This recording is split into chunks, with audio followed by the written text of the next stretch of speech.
बिस्मिल्लाहिर्रहमानिर्रहीम। अस्सलामु अलैकुम वरहमतुल्लाहि वबरकातुहू। मोहतरम जनाब नदीम तरीन साहब, मेरे बड़े भाई, मजलिस इत्तेहादुल मुस्लिमीन के उम्मीदवार जनाब मुशीर खां तरीन साहब, जनाब शौकत अली साहब, सदर उत्तर प्रदेश मजलिस इत्तेहादुल मुस्लिमीन, जिला सदर असद अब्दुल्ला साहब, मोतमद जनरल सेक्रेटरी उत्तर प्रदेश जनाब शमीम अहमद तुर्क साहब, इमरान बॉबी साहब, जगमुल इस्लाम साहब, अमीर इस्लाम साहब, मेहताब आलम साहब, फरत अली साहब, जीशान आलम साहब, कौसर खां तरीन साहब, परवेज साहब, गुमसानी गांव के मोहम्मद फारूक प्रधान साहब, इख्तियार हुसैन साहब, मुजाहिद साहब प्रधान ततारपुर, शाकिर हुसैन साहब, फिरोज आलम साहब और नसीर अहमद साहब। मौजूद हाज़रीन इकराम, बुजुर्गान मिल्लत, मेरे अजीज दोस्तों, आपका बेहद शुक्रिया कि आपने अपना कीमती वक्त निकालकर आज के इस मीटिंग में शिरकत की।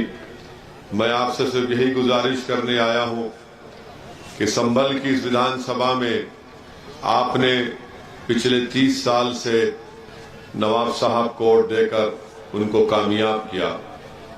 30 साल किसी भी सियासतदान की जिंदगी में एक बहुत बड़ा लंबा सफर होता है और एक बहुत बड़ा एजाज होता है, मगर 30 साल में संभल की विधानसभा में जो तरक्याती काम होना था, जो विकास का काम होना था, वो बिल्कुल नहीं हुआ।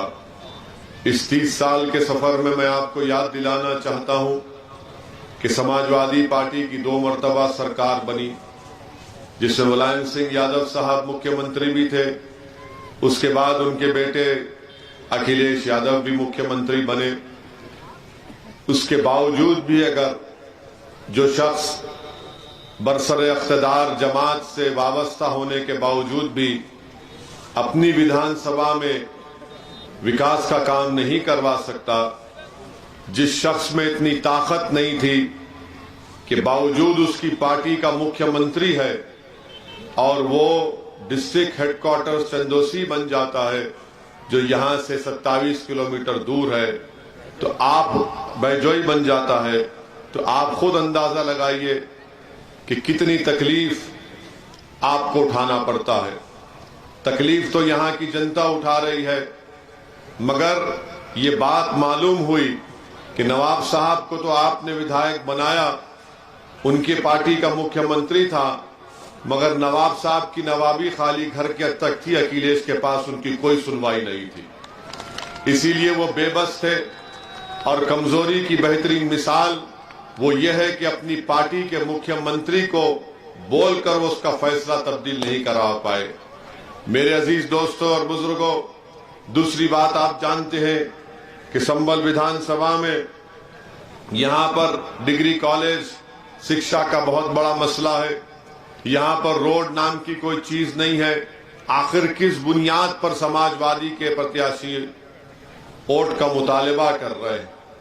30 साल से आप वहां पर यहां से कामयाब हो गए, मगर आपने कुछ काम नहीं करवाया। आप सिर्फ इस बात पर इलेक्शन जीतते रहे कि कभी बीजेपी का डर दिखाया तो कभी डॉक्टर साहब से आपकी नफरत या फिर उनसे जो भी मामला था। आप कब तक इन चीजों को देखकर अपने वोट का इस्तेमाल करते रहेंगे? मैं आपसे गुजारिश करने आया हूं कि आप संभल में एक नई तारीख रकम करिए। संभल में विकास के लिए, संभल के बच्चों के तालीम के इंतजाम के लिए, संभल में यहां पर अस्पताल नहीं है, और अस्पताल का एक वीडियो मैं देखा हूं, शायद दिसंबर 2020 का था, कि अस्पताल में एक लाश को कुत्ता लोच कर खा रहा था। आप बताइए कैसे होगा ये आपको इन हालात को तब्दील करना है, आपको इन हालात को अपने हाथ में लेना है, और उसी वक्त होगा जब आप यहां से मजलिस इत्तेहादुल मुस्लिमीन के उम्मीदवार के हक में अपना वोट देकर उनको कामयाब करेंगे। संभल में अगर आप चाहते हैं कि रोड बने, संभल में आप चाहते हैं कि विकास का हर काम हो, तो इसलिए बहुत जरूरी है कि आप समाजवादी का साथ छोड़ें। समाजवादी के बस की बात नहीं है और ना बसपा की बस की बात है। बसपा को भी यहां पर हुकूमत करने का मौका मिला, क्या किया बहन मायावती ने? कुछ नहीं किया। और बार बार आकर सिर्फ बीजेपी का डर दिखाना कि बीजेपी आ जाएगी, बीजेपी आ जाएगी। अरे संभल में बीजेपी नहीं आ सकती, ना कभी आएगी इंशाअल्लाह ताला। उत्तर प्रदेश में भी अगर बीजेपी आई है तो क्या उसका जिम्मेदार ओवैसी है या अखिलेश की नाहेली है?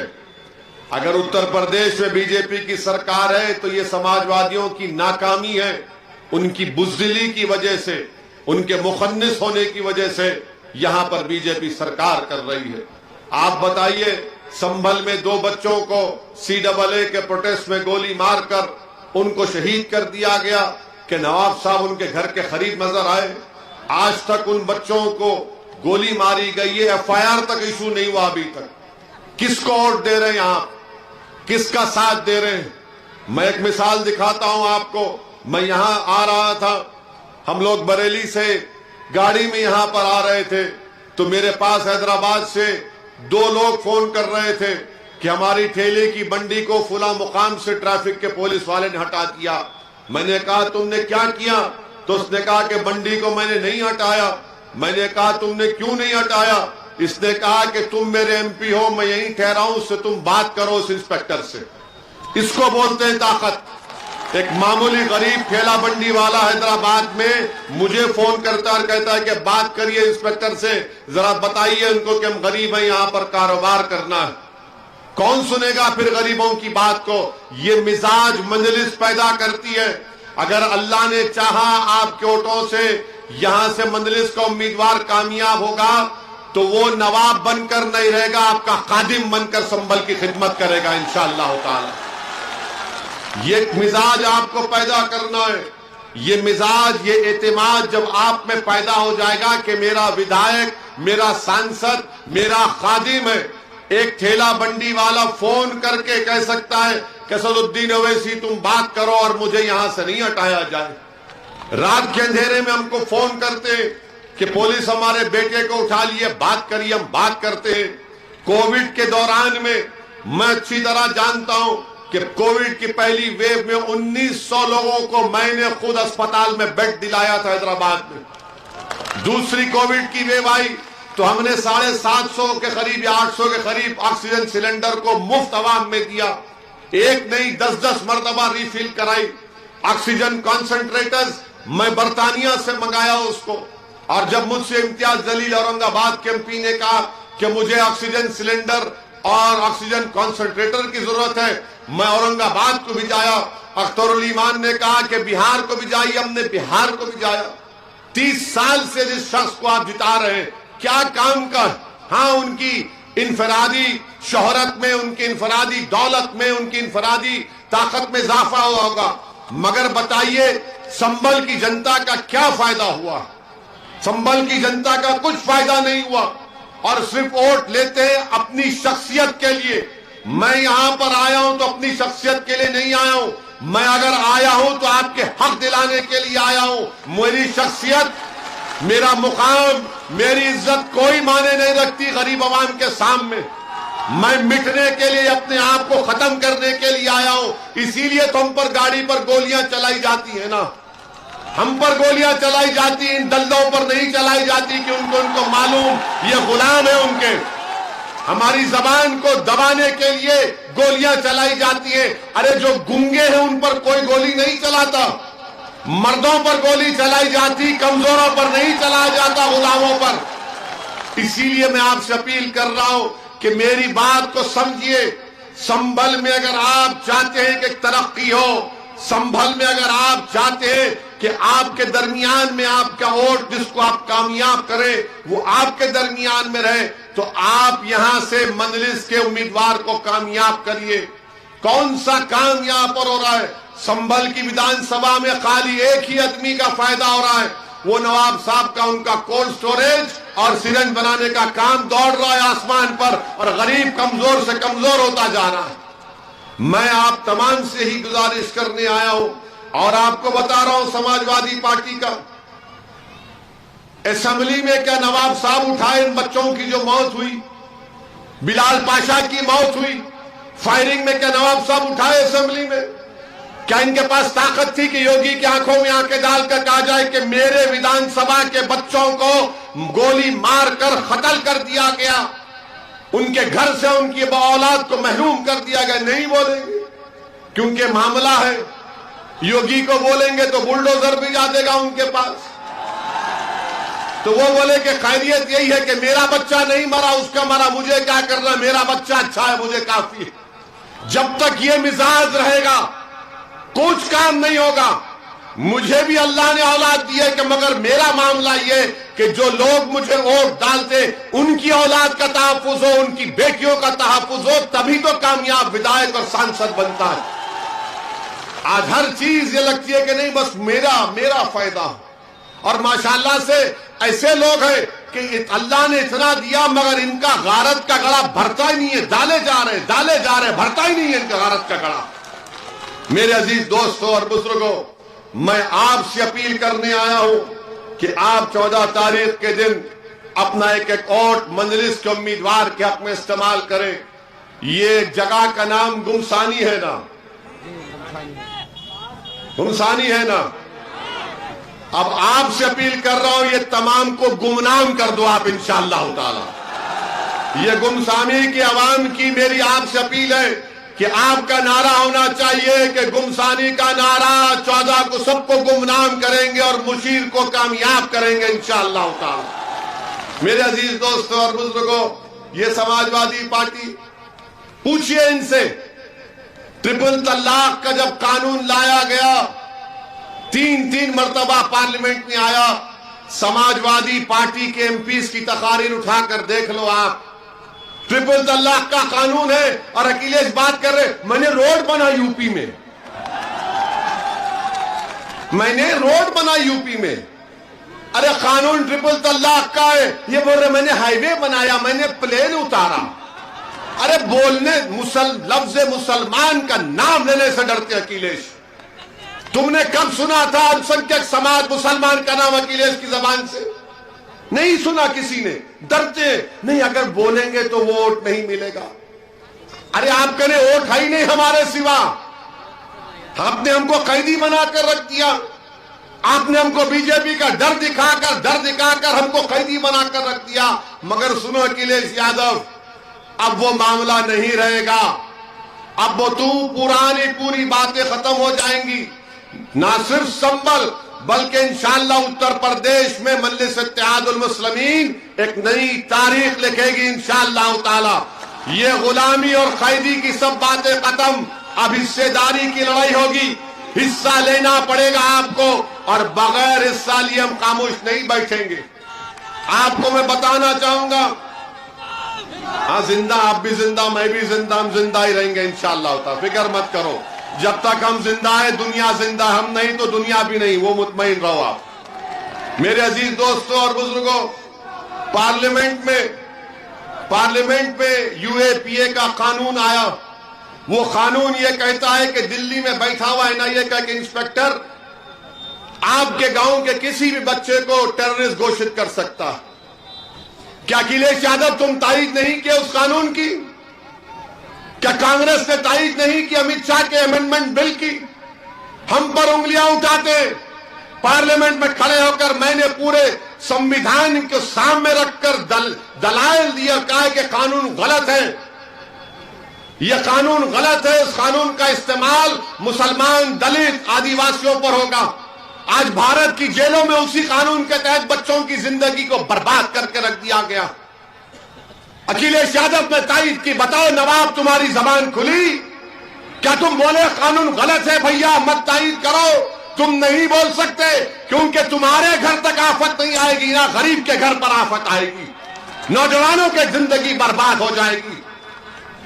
आज बताइए आप अमित शाह की तारीफ करते उस कानून को कांग्रेस और सपा लोकसभा राज्यसभा में तारीफ करते हैं और आकर आपसे वोट का मुतालबा करते हैं। किस मुंह से मुतालबा करेंगे आप? बदतरीन कानून को तुमने तायीद किया, उसको कानून बन गया। आज भारत में किसी को भी यूएपीए लगा दिया जाता है, किसी पर भी यूएपीए लगा दिया जाता है। हां, ये और बात है कि हम पर गोलियां चलाने वालों पर यूएपीए नहीं लगाया जाता, हम पर गोलियां चलाने वालों पर यूएपीए नहीं लगाया जाता। मेरे अजीज दोस्तों और बुजुर्गों, तीसरी बात, आज प्रधानमंत्री हमको मीडिया के लोग बताए कि सहारनपुर में तकरीर करके कहा कि बीजेपी हर मजलूम के साथ है। प्रधानमंत्री जी वो मजलूम है, मजलूम नहीं है। और कहा कि हमने ट्रिपल तलाक का कानून बनाया, मुस्लिम महिलाओं को हमने मदद की। प्रधानमंत्री जी, आपको कब से मालूम हो गया कि मुस्लिम महिलाओं को ट्रिपल तलाक का कानून बनाने से फायदा हुआ? ट्रिपल तलाक का कानून अगर बीजेपी ने बनाया तो मुसलमान औरतों को बर्बाद करने के लिए बनाया। हम बता रहे हैं आपको, ट्रिपल तलाक अगर कोई बोलता है वो गुनाह है, बेवकूफ है, पागल है। मगर प्रधानमंत्री जो कानून बनाया, अब सहारनपुर में खड़े होकर कह रहे कि मैं अपनी मुस्लिम बहनों की मदद के लिए बनाया। प्रधानमंत्री जी, हरिद्वार में मुस्लिम बहनों के ताल्लुक से वो जो तमाम महाशय जमा होकर कह रहे थे कि इनका नरसंहार कर दो, जेनोसाइड कर दो, जब आप कुछ नहीं बोले, जब कहा गया कि भारत की फौज को इस्तेमाल करके इतने लाख अल्पसंख्यक समाज के लोगों को कत्ल कर दो, आप कुछ नहीं बोले। जब हमारी गर्दन की कीमत लगाई जा रही थी, आप कुछ नहीं बोले। प्रयागराज, इलाहाबाद में गालियां दी गई मुस्लिम महिलाओं को, आप कुछ नहीं बोले। बुल्ली डील, सुल्ली डील, हमारे बच्चों की नीलामी हुई, प्रधानमंत्री नहीं बोले। प्रधानमंत्री, आपको मोहब्बत किससे है बताओ? आपको मोहब्बत मुस्लिम महिलाओं से नहीं है, आपको मोहब्बत अपनी आरएसएस की आइडियोलॉजी से है, आपको मोहब्बत अपनी आरएसएस की आइडियोलॉजी से है। और आपको देखकर आपसे मुकाबला करने के लिए अखिलेश भी अपनी जबान को खामोश कर लेते, कुछ नहीं बोलते। मुकाबला क्या हो रहा है कि मोदी से बड़ा कौन है? अरे मोदी से मुकाबला करना है तो भारत के संविधान को इस्तेमाल करो। मोदी से मुकाबला करना है तो भारत के इंडियन नेशनलिज्म को सामने रखो। मगर नहीं, प्रधानमंत्री तो आज सहारनपुर में बोल दिए। प्रधानमंत्री, इसका जवाब दीजिए। जो प्रयागराज, इलाहाबाद में संसद हुआ, जो हरिद्वार में हुआ, आप कोई मुंह नहीं खोलते। अच्छा, प्रधानमंत्री को मुस्लिम महिलाओं से इतनी मोहब्बत है कि एक मुस्लिम बच्ची हिजाब पहनकर कॉलेज में जाती है तो उसको गुंडे घेर लेते, मगर मेरा प्रधानमंत्री कुछ नहीं बोलेगा उन लोगों को, क्योंकि उनके गले में एक किस्म की शाल थी। प्रधानमंत्री ने देखा कि हिजाब और निकाब और वो शाल, तो प्रधानमंत्री बोले बेटा खामोश हो जाओ, कुछ मत बोलो। बच्चियों के बारे में प्रधानमंत्री नहीं बोलते। जो बच्चियां हिजाब निकाब पहनकर पढ़ना चाहती है, प्रधानमंत्री अपनी जबान को खामोश कर लेते। क्यों नहीं बोलते प्रधानमंत्री? जब देश के मुसलमान औरतों से इतनी आपको मोहब्बत है तो उन बच्चियों के बारे में बोलो जो देश को ताकतवर बनाना चाहती है, जो देश का नाम रोशन करना चाहती है, मगर अपने लिबास के साथ, हिजाब के साथ, निकाब के साथ। मगर प्रधानमंत्री कुछ नहीं बोलते। प्रधानमंत्री दावा करते ट्रिपल तलाक का। आपको मालूम कानून क्या है ट्रिपल तलाक का? इनकी ये मोहब्बत मुसलमानों से दिखा रहे हैं। अगर ट्रिपल तलाक कानून में किसी को कोर्ट सजा देता है तो 2 साल, और अगर कोई गैर मुस्लिम को किसी और कानून में, उसी तरह के कानून में कोर्ट सजा देता है तो 1 साल। प्रधानमंत्री 2 साल हमको, 1 साल किसी और को, ये कौन सा इक्वालिटी है? ये कौन सा इक्वालिटी बताओ आप? आपको कोई मोहब्बत नहीं है। और प्रधानमंत्री याद रखो, अगर मुस्लिम महिलाओं से मोहब्बत है तो मैं चैलेंज कर रहा हूं आपको, जकिया जाफरी को अपने घर में बुलाकर मिलो, मैं मानूंगा तुम्हारी मोहब्बत को। बुलाओ जकिया जाफरी को अपने घर में। आप मुख्यमंत्री थे तो अब बीजेपी के लोग बोलेंगे, मीडिया में भी इनके लोग बैठे, बोलेंगे ये पुरानी बातों को निकाल रहा है, पुरानी बातों को निकालेंगे।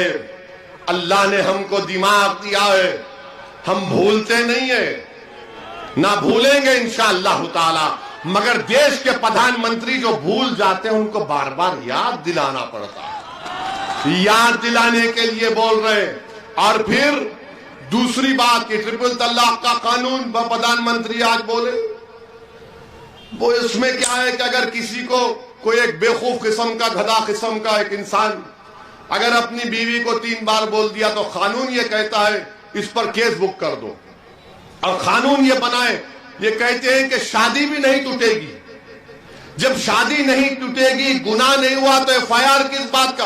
प्रधानमंत्री बोले नहीं, मैं बोल रहा हूं, मैं बादशाह सलामत हूं, कानून बन गया। अब आप ये बताओ, अगर कोर्ट उसको सजा दे दिया तो 2 साल तक उस बिचारी हमारी बेटी की शादी नहीं टूटेगी, वो शादी नहीं कर सकती, वो शादी में है। तो 2 साल के बाद जब वो जेल से निकलेगा तो प्रधानमंत्री हमारी बेटी को बोल रहे हैं कि बेटा मैंने तेरे लिए इतना बड़ा कानून बनाया, ऐसा बनाया कि तू एक बैंड बाजा पार्टी लेकर जेल के सामने ठहर जा। जब तेरा पति निकलेगा तो तुम बाजे वाले को बोलना बजाओ, बहाओ, फूल बरसाओ, मेरा महबूब आया। क्या बात है बताइए आप कि 2 साल वो गधा पागल जेल में रहेगा और ये बच्ची की शादी नहीं टूटेगी? ये कौन सा? अच्छा, कोर्ट में उस बच्ची को बताना पड़ेगा प्रधानमंत्री कि हां इसने कहा था। प्रधानमंत्री कौन ठहरेगा उस गरीब औरत के साथ?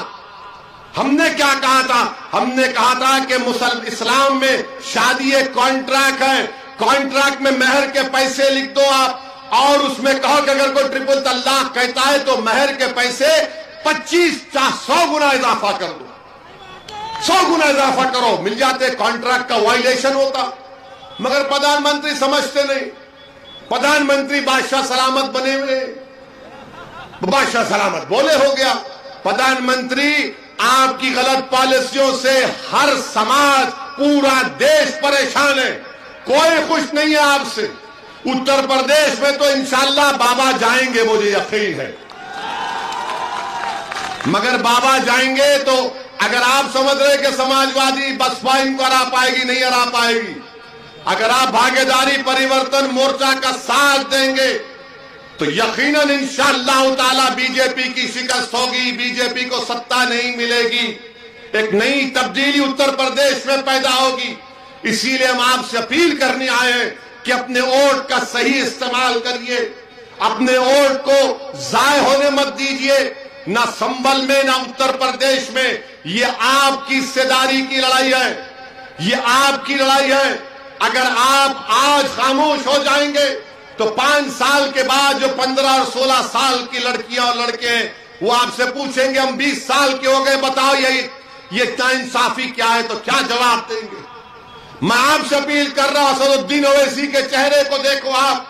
अगर मेरे चेहरे में आपको अपना बेटा नजर आता है, अपना चाचा नजर आता है, तो खुदा के लिए उस पर गौर करो। मैं डरने वाला नहीं हूं, मुझे मालूम कि मेरी जिंदगी को खतरा है, मगर मेरा अटूट ईमान है कि खतरे लाख होंगे, जब तक रब्बे करीम नहीं चाहेगा मेरी जिंदगी का शमा गुल नहीं होगा इंशाअल्लाह ताला।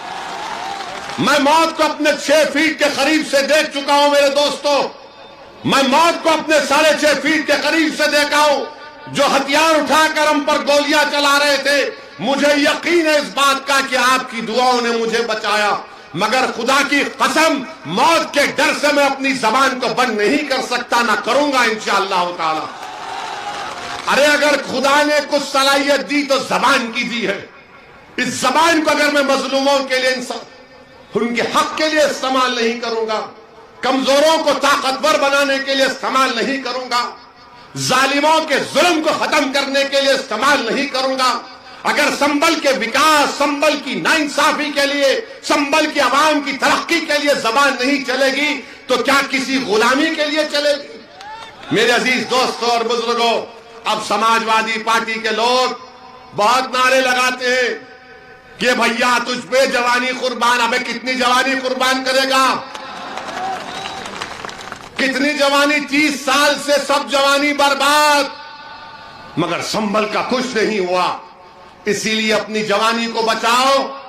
मैं बुजुर्गों से अपील कर रहा हूं, यह संभल का इलेक्शन है, यहां से एक बेहतरीन उम्मीदवार आपके दरमियान में है। अगर आप एक बार फैसला ले लें, अज़म कर ले कि हम अब की बार इंशाअल्लाह ताला वो 30 साल पुरानी गलती नहीं करेंगे, एक नए दौर का आगाज करेंगे, एक नए संबल की तरक्की की राह हमवार करेंगे।